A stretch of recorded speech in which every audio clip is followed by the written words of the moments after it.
मैंने तो बोल दिया इसे, वो आदमी हमारे लिए मर चुका है। पापा आप अपने ही बेटे के लिए ऐसा कैसे कह सकते हैं? प्लीज ऐसा मत कहिए। अगर बेटा इतनी बड़ी गलती कर सकता है तो उसका बाप ऐसा कुछ बोलेगा ही ना।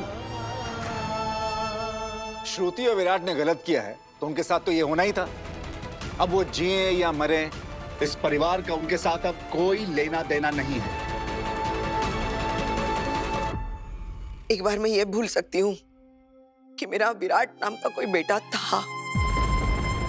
ऐसा कैसे भूल सकते हैं? मैं ये चाहकर भी नहीं भूल सकती सही कि मेरी सही नाम की कोई बेटी है जो लोगों का सिर्फ भला चाहती है, लोगों के बारे में सिर्फ भला ही सोचती है।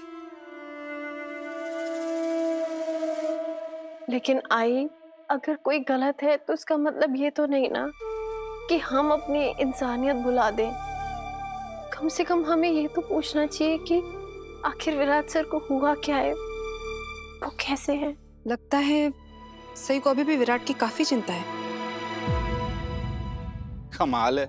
वैसे तो तुम अपने सही होने का, स्वाभिमान का, आत्मसम्मान का झंडा लिए फिरती थी। अब विराट ने तुम्हारे साथ क्या नहीं किया, अब कहाँ गया तुम्हारा स्वाभिमान, आत्मसम्मान? सही, तुम्हें विराट की चिंता करने की कोई जरूरत नहीं है। उसका ये बीमार होने का ये सब ना नाटक है बस। श्रुति को लगा होगा कि उसने विराट के साथ बच्चा कर लिया है, तुमने विराट को डिवोर्स दे दिया है, तो ये नाटक करके बस वो इस घर का हिस्सा बनना चाहती है और कुछ नहीं। तुम बिल्कुल ठीक कह रहे हो सम्राट। मुझे भी यही लगता है कि ये सारा प्लान श्रुति का ही बनाया हुआ है। उसने विराट को पसंद किया, फिर उसे फंसाया और विराट के साथ बच्चा पैदा किया ताकि उस बच्चे का इस्तेमाल करके वो सही और विराट को अलग कर सके। और अब उसी बच्चे का इस्तेमाल करके वो इस परिवार में घुसने की कोशिश कर रही है।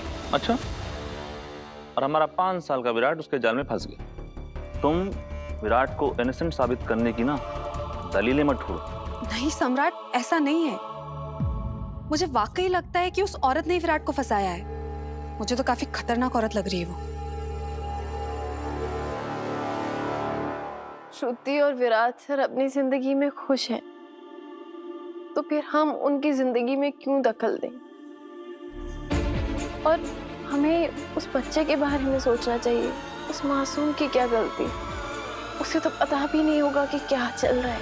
वही, लेकिन इन सब में आपकी क्या गलती है? विराट सर ने क्या किया, श्रुति ने क्या किया, ये सब रहने देते हैं ना। उन्होंने जो किया है ये हम कभी भूल नहीं पाएंगे।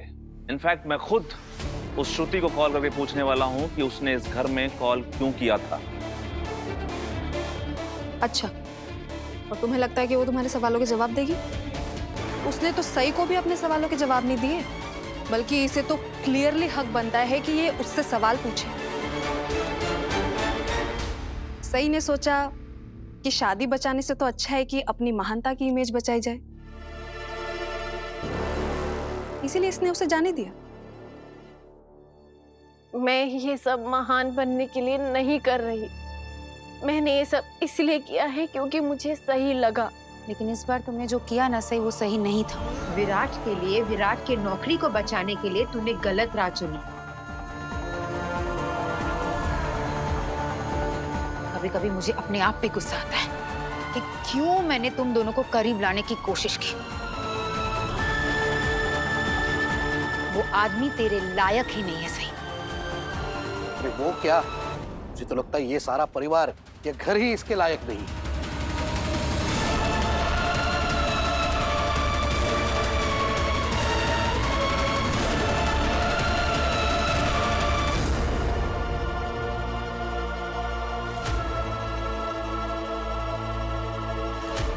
हाँ सही, तुम्हारा इस घर में शादी करके बहू बनकर आना तुम्हारे लिए किसी श्राप से कम नहीं था। जब से तुम इस घर में आई हो, तब से सिर्फ और सिर्फ तकलीफें झेले जा रही हो। हम तो कर्जदार हैं तुम्हारे। मुझे पता नहीं है कि ये तुम्हारा कर्ज कैसे उतारे।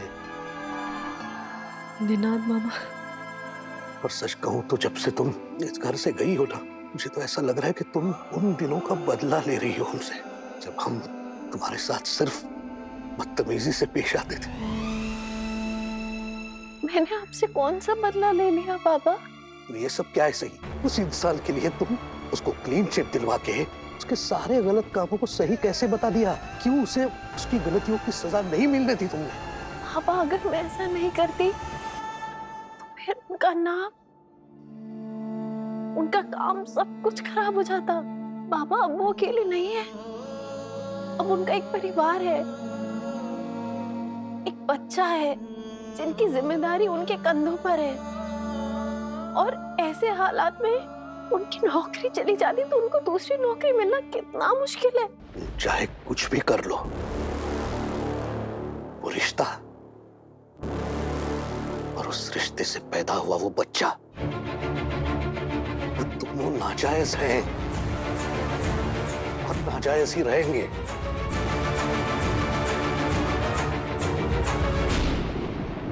लेकिन बाबा, मेरा और विराट सर का रिश्ता भी तो जायज नहीं था ना?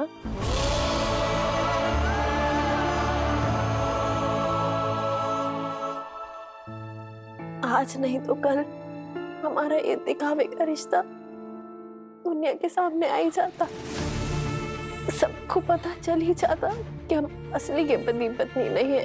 तब भी तो विराट सर किसी ना किसी से शादी करते ही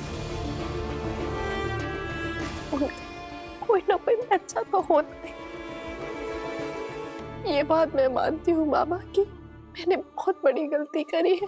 मैंने जो किया वो सही नहीं, गैर कानूनी है और ये बात मुझे अंदर ही अंदर खाई जा रही है। इसलिए शायद मेरी तबीयत इतनी खराब हो गई है। झूठ बोलने से तबीयत भी खराब होती है? मैं बात मान ही नहीं पा रही हूँ कि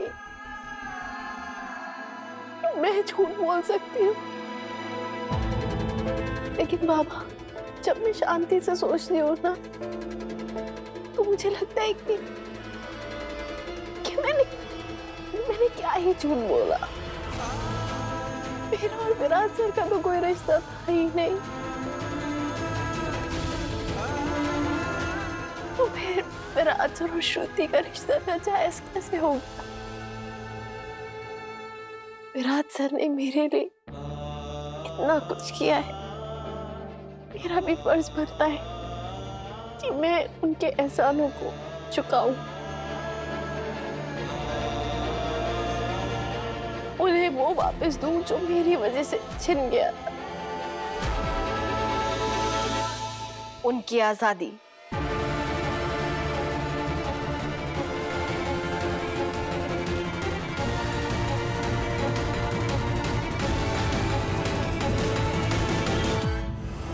वहीनी आप प्लीज छोड़ी ना इन सब बातों को। हमें आपसे पुरानी बातों के बारे में कुछ नहीं पूछना।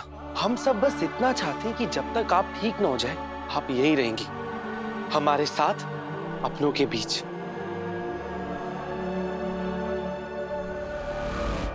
मोहित ठीक कह रहा है, सही। अब इस बारे में कोई बहस नहीं होगी, बस। दादा मैं बहुत खुशकिस्मत हूँ जो मुझे ऐसा परिवार मिला, लेकिन मैं सिर्फ आज रात के लिए रुकने आई हूँ।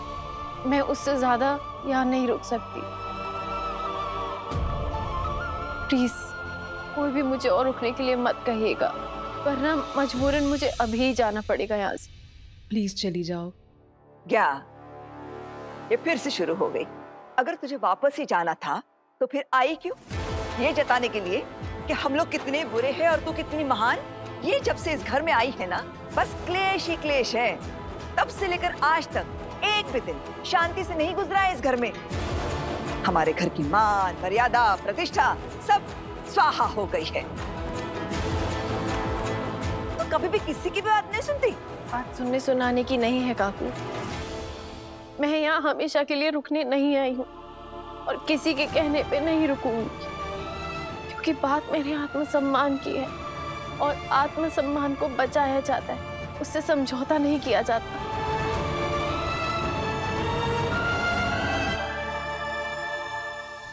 मतलब क्या है तेरा? चौहान खानदान में रहने से तू अपना आत्मसम्मान खो बैठेगी? तू है कौन? आज अगर इस शहर में तेरी थोड़ी पहचान है तो सिर्फ इस बात से कि तू चौहान खानदान की बहू है। नहीं वहीनी, क्या बोल रही हैं आप? ये सब हमारी वजह से थोड़ी हुआ है। सही की पहचान तो उसकी मेहनत, उसकी लगन की वजह से हुई है। अरे अपने कॉलेज की टॉपर है वो। एक दिन पूरे इंडिया में सबसे मशहूर, फेमस, प्रसिद्ध डॉक्टर बनेगी, हो ना? और जिस कॉलेज में इसने टॉप किया, उस कॉलेज तक पहुंचाने का श्रेय किसे जाता है? दुनियादारी की चिंता छोड़कर इसे पढ़ने की सुविधा मिली, माहौल मिला। किसकी वजह से? इसका श्रेय सिर्फ और सिर्फ इस घर को और इस घर के लोगों को जाता है। रहना खाना, समाज में इज्जत, सब कुछ इस घर ने दिया है तुझे। विराट को चाहे हम कुछ भी बोले, लेकिन ये आज जहां पहुंचे हैं ना, इसका श्रेय भी विराट को ही जाता है। वो ही इसे इस घर में लेकर आया था। इसके लिए वो हम सबसे लड़ा, इसे एडमिशन भी दिलाई।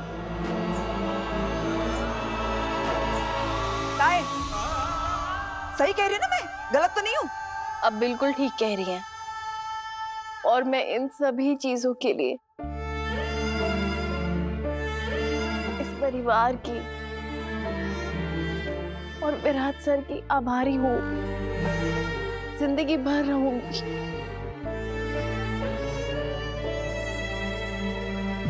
लेकिन अब मैं अपने पैरों पे खड़ी होना चाहती हूँ। मैं अपनी खुद की पहचान बनाना चाहती हूँ। मैं अपने दम पे जिंदगी जीना चाहती हूँ। इसलिए मैंने फैसला किया है कि मैं अकेली ही रहूंगी।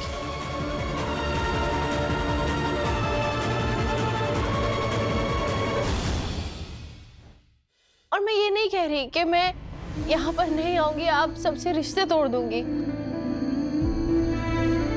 मैं यहाँ आते जाते रहूंगी, आप सबसे मिला करूंगी। बाड़ा, तुझे जो करना है ना तू करना, और फिलहाल थोड़ा आराम कर ले। और हाँ अश्विनी, सही की पसंद का कुछ अच्छा सा खाना बना। शिवानी, देवी, जाओ सही को उसके कमरे में ले जाओ। एक मिनट, तुम कहाँ जा रही हो? वो रूम, कमरा, कक्ष अब तुम्हारा नहीं है।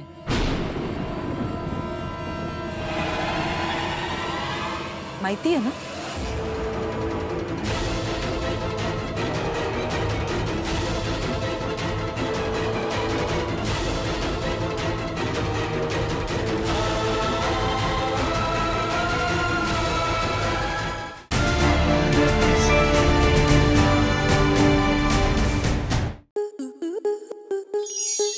स्टार प्लस के ऐसे ही और बेहतरीन लम्हे देखने के लिए सब्सक्राइब करें हमारे YouTube चैनल को।